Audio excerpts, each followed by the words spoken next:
Ok, ça va être bizarre de démarrer un SmackDown recap comme ça, mais j'ai un peu le seum d'avoir raté l'événement le plus important pour l'histoire du catch en France. Ah, et puis ça va pas être le SmackDown recap le plus simple à faire, hein, parce que entre les émotions, vos attentes à chaque fois qu'il y a des trucs aussi importants qui se passent dans le milieu du catch, et là en plus de ça, ça concerne nous. Ça concerne nous, ça concerne le catch en France, ça concerne cette soirée du vendredi 3 mai 2024 depuis Lyon-Dessines à la LDLC Arena. Je vais le dire tout de suite, et ça sera une surprise pour absolument personne si vous étiez présent au show, si vous avez déjà vu les images de ce show. Bravo aux plus de 12 000 personnes qui étaient présentes hier pour cette ambiance totalement magique, une ambiance que les catcheurs n'oublieront pas. Et une ambiance qui nous fera probablement rayonner à travers le monde. C'est même pas probablement, elle nous fait déjà rayonner à travers le monde, il y a qu'à aller voir les tweets, il y a qu'à aller voir les réactions des catcheurs, les réactions de tout. Une autre information et pas des moindres, l'épisode de SmackDown le plus rentable de l'histoire. Ça en même temps, les prix des places étaient particulièrement élevés, mais si on fait le cumul entre les entrées, entre la boutique qu'ils ont installée en centre-ville pour l'occasion, c'est désormais officiel et on n'aura pas peur de le dire, on n'aura pas peur de se cacher là-dessus. La France est clairement rentrée dans l'histoire. Voilà, au moment où je vous dis ça, il est très précisément 23 h. J'ai regardé le show en direct sur TNT Sports One depuis Dublin, hein, évidemment, hein, dites pas que je l'ai regardé d'ailleurs. Je l'ai revu à 20h55, rediffusé sur AB1. L'émotion terrible de revoir ça en plus avec les commentaires de Philippe Chéreau, de Christophe Ajus, qui ont dû vivre un moment totalement exquis. Vous leur avez fait vivre un moment totalement exquis, le chant simplement d'eux était particulièrement goldé. En train de faire très mal. Et je parlais lors du Sturistradamus de moments totalement organiques, oui bah les chants pour Edge Styles hein, qui vont peut-être remettre au goût du jour hein, ce vieux groupe de techno un peu franchouillard appelé Phenomenal Club. Et oui, Edge Styles est vraiment phénoménal.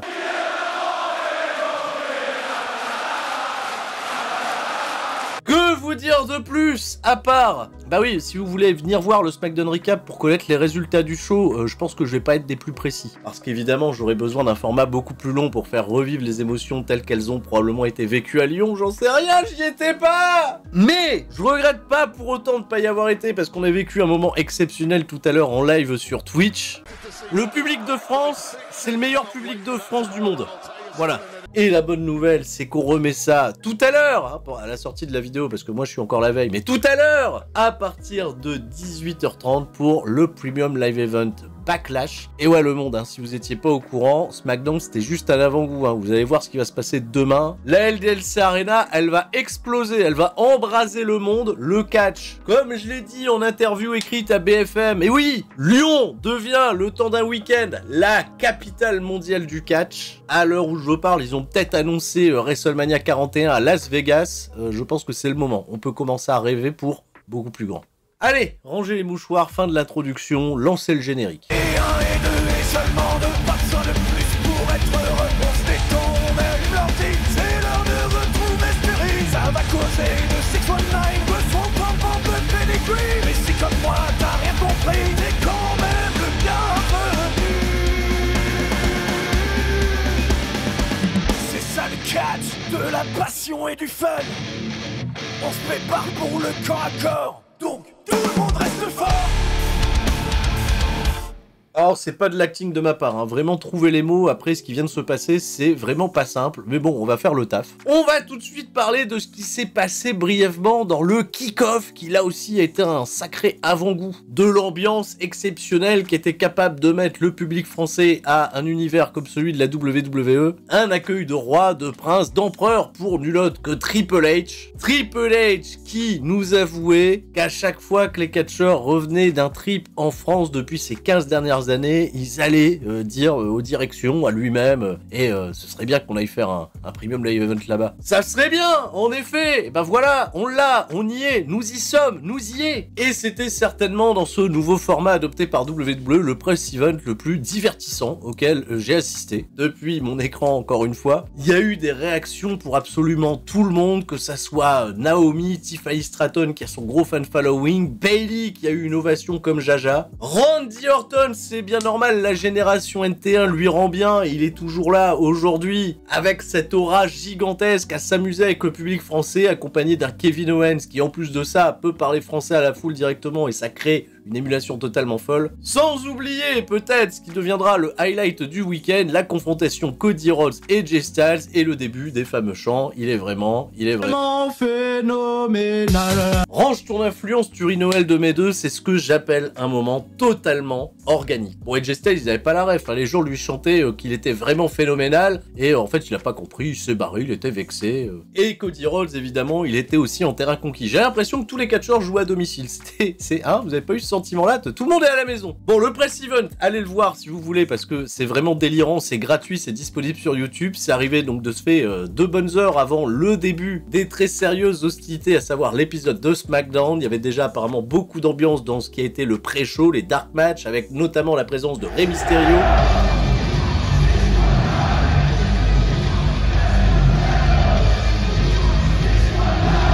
Un tonnerre d'applaudissements pour Christophe Ajus et Philippe Chéreau qui ont regagné leur place ringside pour faire vivre ce moment totalement magique. La réaction était super.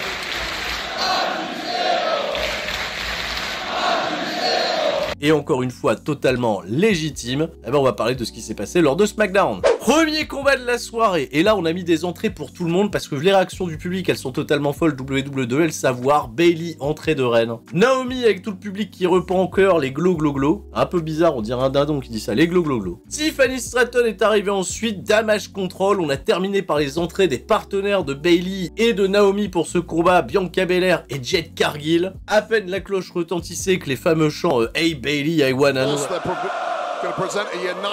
se faisait entendre, une ambiance exceptionnelle, tout le monde est over. Je l'ai lu ça sur internet, WWE ne revenez plus jamais aux États-Unis, restez en France, déposez les valises ici, vous voyez, en plus de ça, apparemment vous faites des affaires, vous faites de l'argent. Un match de 8 minutes 27, j'ai pas vu le temps passer tellement vous avez rendu ça divertissant. Encore une fois, tout le monde a brillé, tout le monde était over, Jade Cargill toujours un petit peu plus protégé sur son in-ring. Et en termes de storytelling, il y a un fait de match qui est plutôt notable. Bayley a fait à un moment donné un blind tag à Bianca Belair qu'il a pas forcément bien pris. Et Bayley, quand elle était dans une situation un peu délicate, a hésité avant de faire le relais avec Bianca Belair qui était sa seule option possible. Il y a Jade Cargill qui est revenu, elle a préféré faire le relais à Jade Cargill. Les babyface ont gagné ni plus ni moins et on a laissé supposer que l'histoire entre Bayley et Bianca Belair allait probablement reprendre sous une autre forme parce que, oui, après que Bayley ait quitté Damage Control, la confiance n'a toujours pas été regagnée du côté de la EST of WWE. Chouette match. Backstage, on va retrouver des gens qui n'étaient pas très élogieux au sujet de la France sur les réseaux sociaux. Austin Theory et Grayson Waller, les actuels champions par équipe de WWE. Ça vanne principalement sur les odeurs et ça veut surtout mettre de la grosse fumée aux Street Profits. Après ça, toujours en coulisses, on a retrouvé Jade Cargill et Bianca Belair au micro de Kayla Braxton. Et le plan de caméra nous a montré que Bayley et Naomi étaient également présentes dans le vestiaire à ce moment-là. Gros discours de Bianca Belair pour assumer le fait que Damage Control n'existera plus après qu'elle et Jade Cargill se soient occupés de leur cas une bonne fois pour toutes. Et les mots semblent être également adressés avec un regard dirigé à Bayley, ça semblait vraiment pas bon pour la suite, ce qui plante déjà des petites graines pour ce qui arrivera dans les semaines à venir. Intéressant.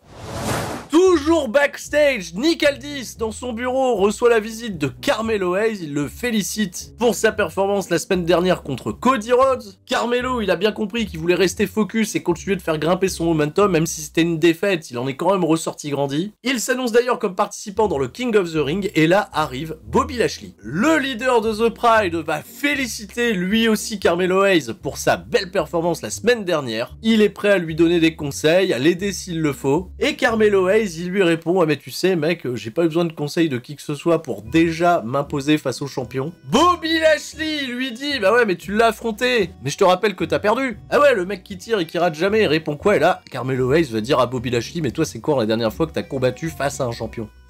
Avant de se séparer, Bobby Lashley le met gentiment en garde avec un grand smile qui voulait dire beaucoup de trucs. C'est la première fois que j'ai vu Bobby Lashley aussi charismatique dans un segment. Peut-être l'effet de la France, j'en sais rien. Le mec lui a bien fait comprendre qu'il devait faire gaffe à qui il manquait de respect. Hâte de découvrir la suite, vraiment hâte. On a eu également une petite vidéo récapitulative de tous les gens qui ont été draftés à SmackDown. Je rappelle que les drafts ne seront effectifs que la semaine prochaine. J'ai entendu des petits chants pour Baron Corbin pendant cette diffusion et j'en ai entendu aussi beaucoup sur les réseaux sociaux.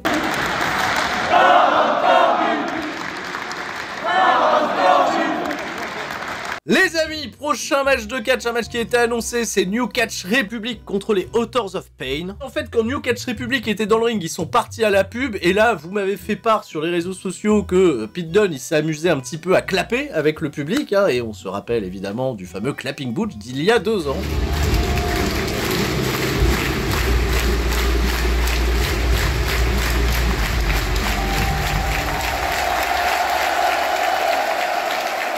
Leurs adversaires du soir, c'est les Authors of Pain, Akam et Rezar, accompagnés de Karrion Kross, Claudie Faucan, de Paul Ellering et de Scarlett. L'ambiance, elle est véritablement montée crescendo sur le match. Le hot tag de Pete Dunne était totalement exceptionnel. Encore une fois, la foule, de manière totalement organique, a porté, a élevé encore un peu plus la rencontre. Une rencontre de mid-card, qui d'habitude, aux États-Unis ne suscite pas énormément de réactions. Ça a totalement sublimé l'effort, et dans ce combat qui a duré une dizaine de minutes. Sous les champs, c'est pas gentil, c'était méchant, j'étais mort de rire. Le surnombre a fait la différence, et ouais, Claudie Faucan dans le dos de l'arbitre, là, il est venu attaquer Pete Dunne. Ça c'est donc mal terminé pour la New Catch Republic, qui va donc perdre le match. Aucune réaction pour la victoire des Authors of Pain, c'était particulièrement anticlimatique, et tout ce beau monde va bouger la semaine prochaine à Monday Night Raw. Encore une fois, atmosphère totalement exquise pour ma part. Vu depuis les écrans, ça s'est totalement ressenti. J'ai oublié de parler de cette ambiance, mais vous avez fait péter des seuils de décibels, pour vous dire à quel point c'était zinzin. On verra si le programme se poursuit dans le show rouge ou si on passera à autre chose pour tout le monde.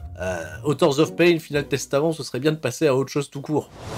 Backstage, on va retrouver Paul Heyman dans le bureau de Nick Aldis, et apparemment Paul Heyman il fait du pressing pour que Nick Aldis annule la participation de Randy Orton et de Kevin Owens dans le combat 2 contre 2 planifié contre Tama Tonga et Solo Sikoa. Nick Aldis il dit pour quel motif j'irai annuler le match? Et ben tout simplement Paul Heyman il fait c'est tout simplement pour la sécurité et l'avenir du show bleu. Parce que si encore à l'époque j'étais en charge du chef tribal, on maîtrisait un petit peu les choses, là avec Tama Tonga et Solo Sikoa, tout est hors de contrôle. Et Nick Aldis il s'interroge de ce fait à la nouvelle hiérarchie de la Bloodline, il lui dit mais de ce fait c'est qui le nouveau chef tribal? C'est toi le chef tribal, Paul Heyman? Mais après Roman Reigns il a rien à voir avec le comportement de Solo Sikoa et de Tama Tonga. D'ailleurs Paul Heyman fait un aveu un peu particulier, il aurait pas parlé à Roman Reigns depuis WrestleMania. Comment ça? Il lui dit Nick Aldis, comment ça t'as pas parlé à Roman Reigns depuis WrestleMania? C'est toi qui nous as dit qu'il s'était retiré de la draft.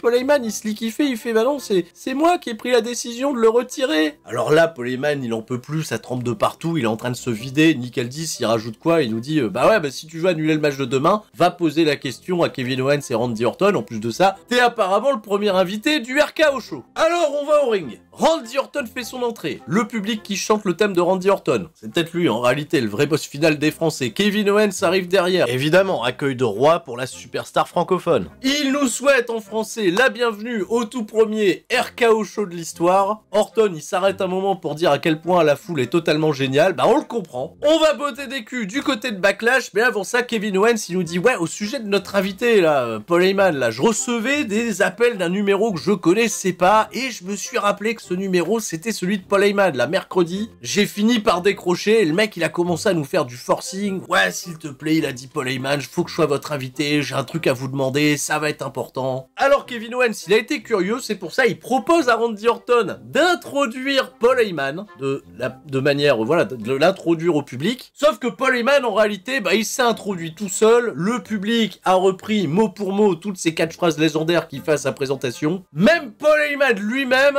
il était choc-barre de baiser, il a pas pu rester in caractère, nous chambrer, il a vécu son meilleur moment. Bon on est là en réalité, on contemple, on se regarde, c'est aussi ça le catch. Mais Paul Heyman il vient pour bosser quand même, il vient balancer son message et il dit encore une fois les mecs, est-ce que je peux rentrer dans le ring? Ouais les mecs bien sûr, rentre dans le ring, pas de soucis, quoique Kevin il va dire à Randy Orton si on le laisse rentrer, t'es sûr que tu vas pas lui mettre à RKO tout de suite? Bah non, maintenant que tu l'as prévu, ça serait plus out of nowhere. Et Paul Heyman, de ce fait, il préfère rester derrière les cordes. Ok, dit Paul Heyman, je vous respecte. Kevin, je te respecte. Randy, je te respecte. Même si on a été adversaire par le passé avec la Bloodline, on a tout fait pour que Roman Reigns il conserve son titre. Ça a pas toujours été dans les règles, mais ça a toujours été fait avec le respect. Selon Paul Heyman, encore une fois. Mais là, les gars, faut comprendre une chose. Tama Tonga, Solo Sikoa, ils font un peu ce qu'ils veulent. Je les contrôle pas trop. Ça risque de mal se mettre pour vous. Donc faites pas les cons, il faut refuser le match. Il faut refuser le match. Là, Randy Orton et Kevin Owens, ils restent un petit peu pantois. Pourquoi on refuserait le match? On va leur casser la gueule. Il y a eu un moment un peu particulier aussi où tout le public s'est mis à scander un We Want Roman très très sincère, on veut Roman Reigns. Et Paul Heyman, il a dit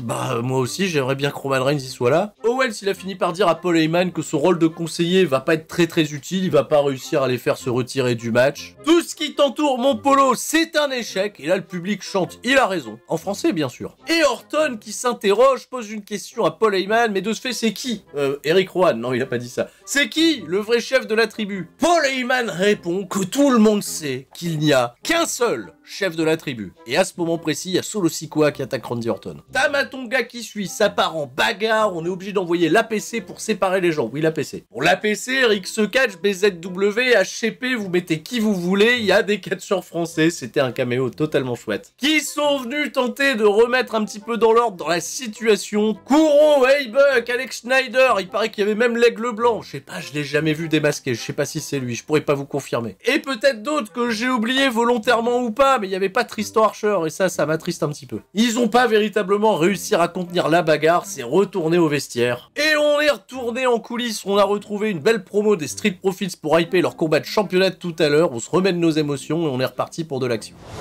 On est revenu au ring, accueilli par la musique de... La pop sur l'entrée de LA Knight, on va pas s'en remettre, hein, les frères. Je pense que vécu sur place, c'était quelque chose. Le chevalier de Loire-Atlantique va affronter dans un tout petit instant Angel Garza. Il est là, il va bien, il est en France. Il est en France. Putain, c'est fou de se dire que le show est en France.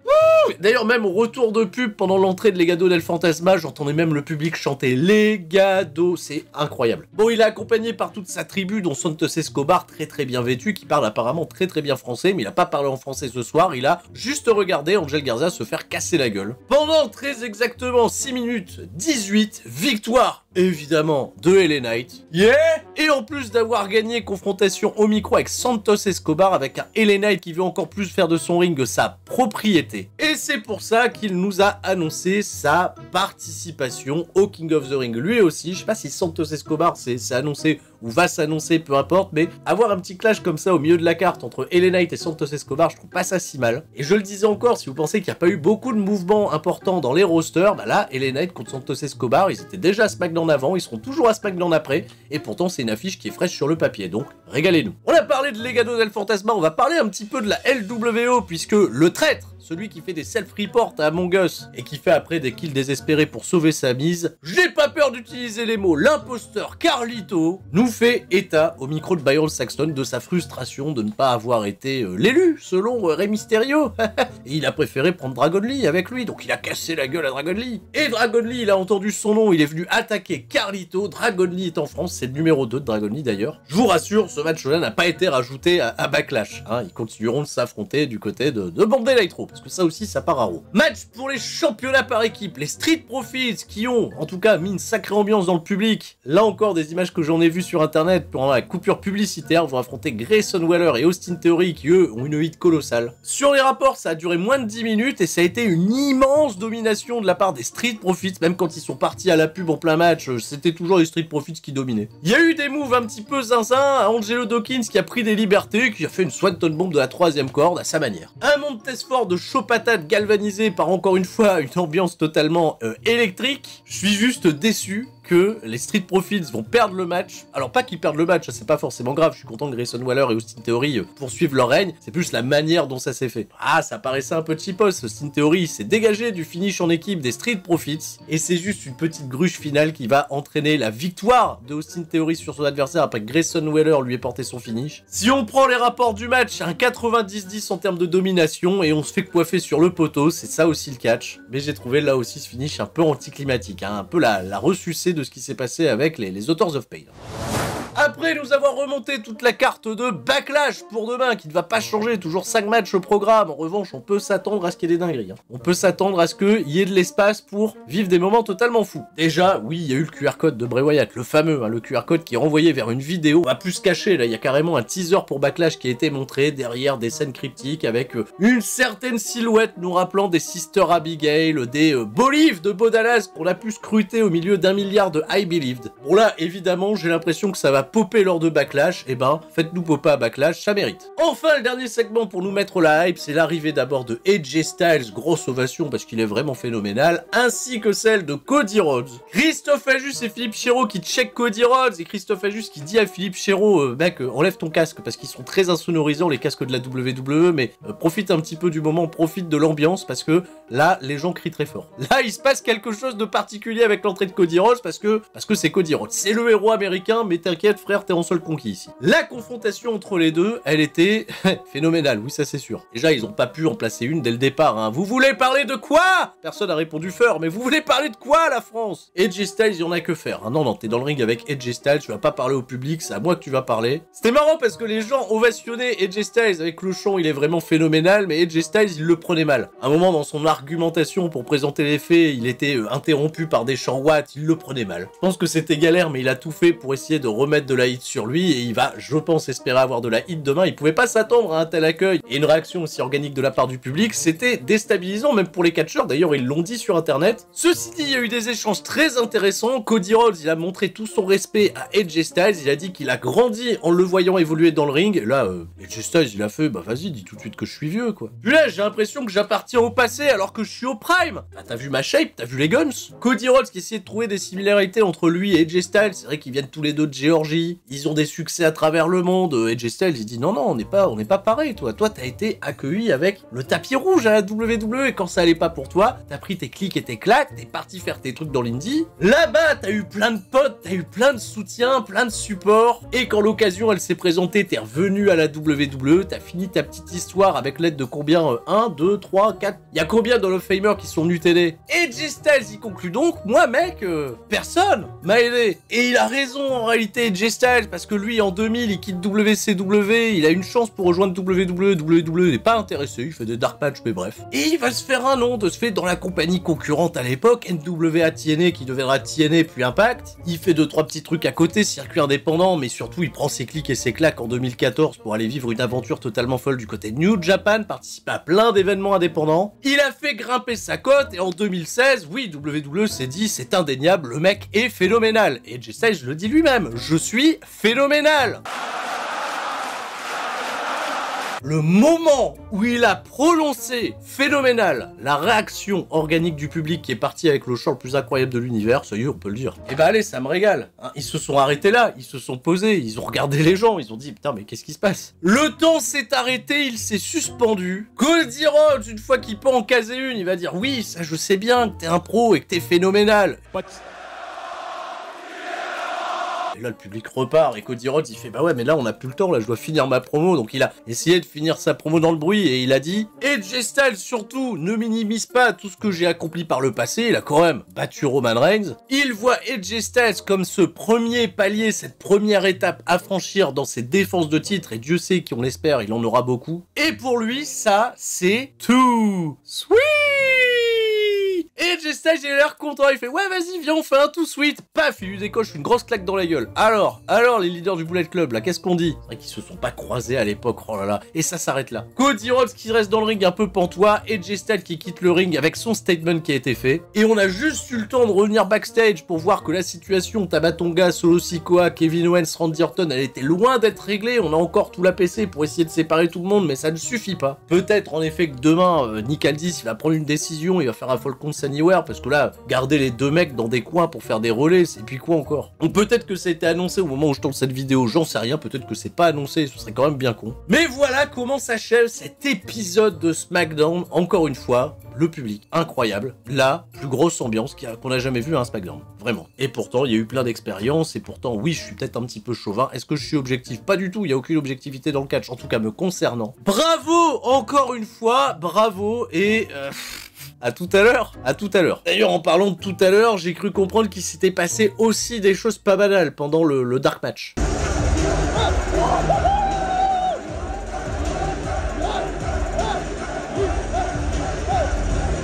On fait ça en France, c'est une dinguerie infinie. Tous les pays vont nous le reprendre. Il semblerait qu'il y ait certains messages qui aient été passés pour rendre la France encore plus virale dans l'univers du catch. On va tous rester très forts, quoi qu'il en soit. C'est pas tout le monde reste fort, on est les plus forts. Merci à tous, c'était Sturi depuis chez lui. Je vous donne rendez-vous tout à l'heure sur twitch.tv/Sturi316 pour vivre ça en direct. Ciao, bye bye.